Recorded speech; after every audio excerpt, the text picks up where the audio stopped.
Hey guys, welcome to the EJ Tech Show. I'm Sahil and this right here is the new Infinix Smart HD 2021. Not sure why it's called 2021 considering it's launched in 2020, but who am I to argue with the very clever people at Infinix? There must be some logic behind that.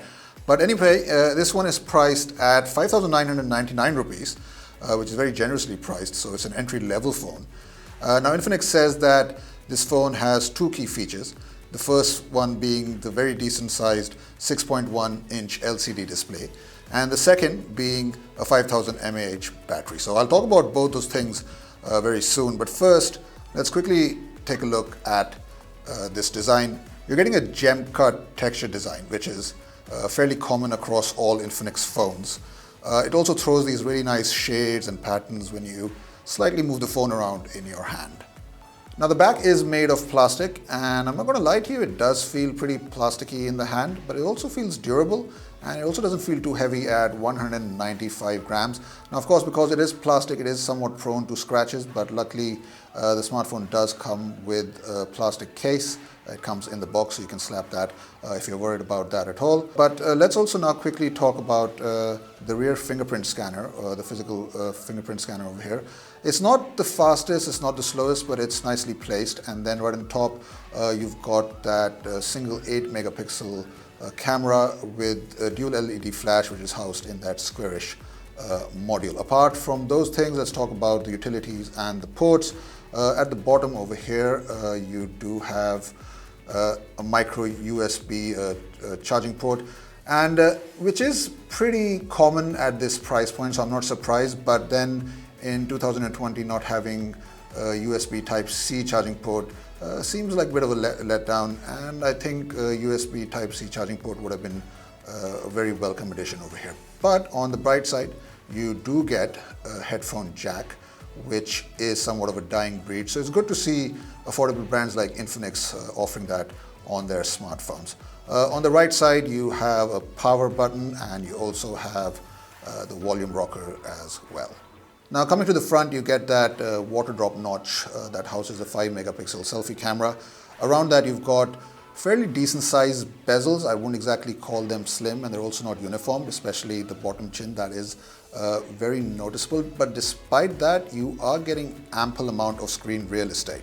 Infinix is offering you 85% screen to body ratio over here, which means this display, the 6.1-inch LCD display, is perfect for watching content, and it also gets 500 nits of brightness, so you should be able to use it outdoors without any issues under direct sunlight.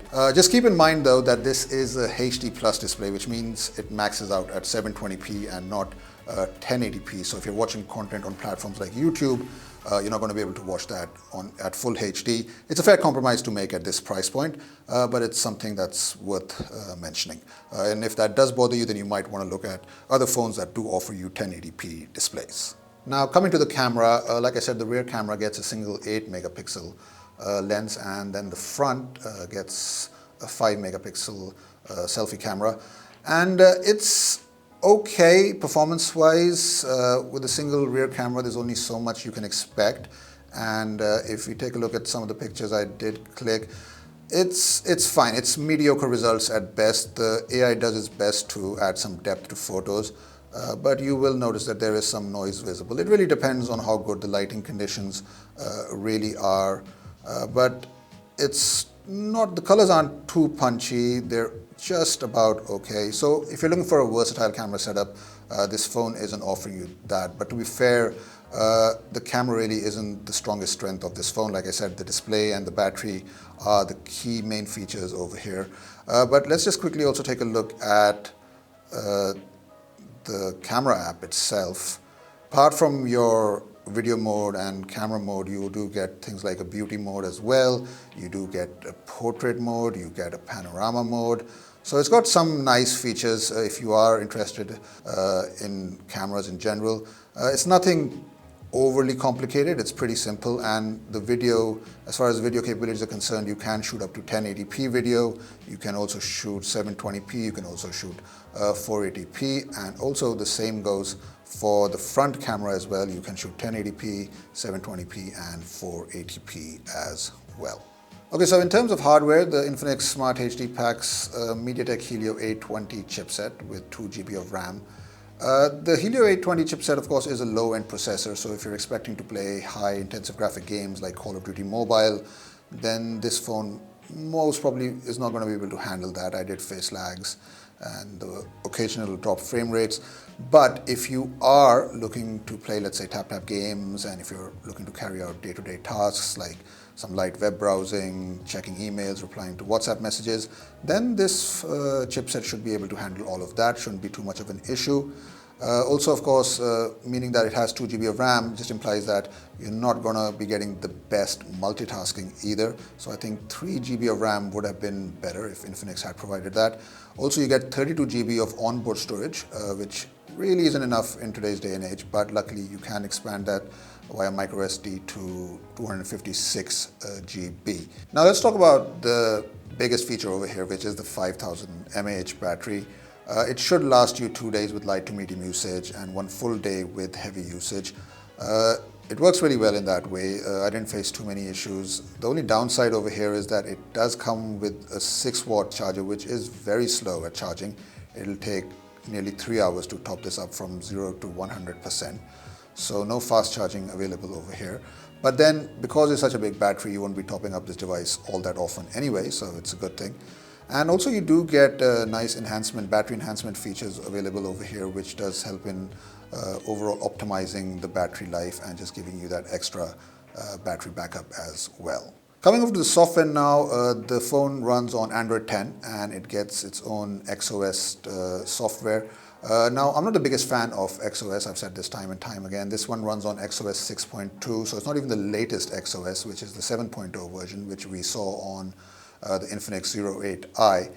And the main problem with this software, apart from very sluggish app animations and just overall laggy experience, it just comes with so much bloatware, right? You've got loads of apps over here, things like City Racing 3D, Boomplay, I don't even know what that is, AHA Games, so there's loads of apps like this.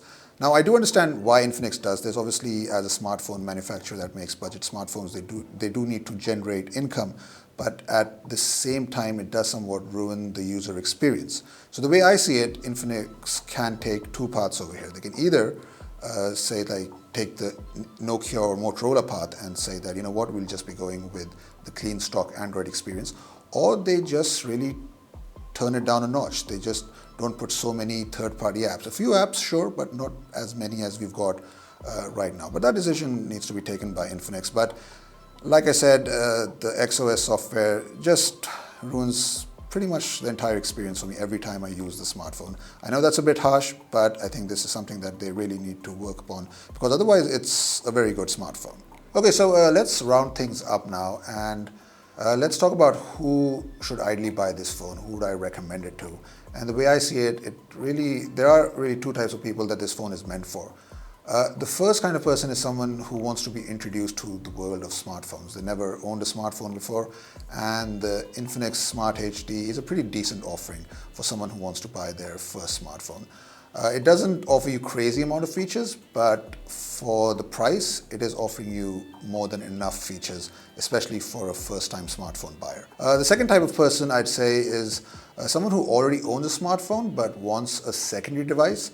So you can do all your main stuff on your primary smartphone, but then you can do other stuff like do online classes or just watch some content. So you can free up that main phone and use the secondary phone as for all those purposes, if that's what you're after. Okay, so that's it for this episode of the EJ Tech Show. Let us know what you think about the new Infinix Smart HD 2021. Let us know in the comment section. And of course, do subscribe if you want us to make more videos like this one. We'll be back with more gadget reviews. Stay tuned.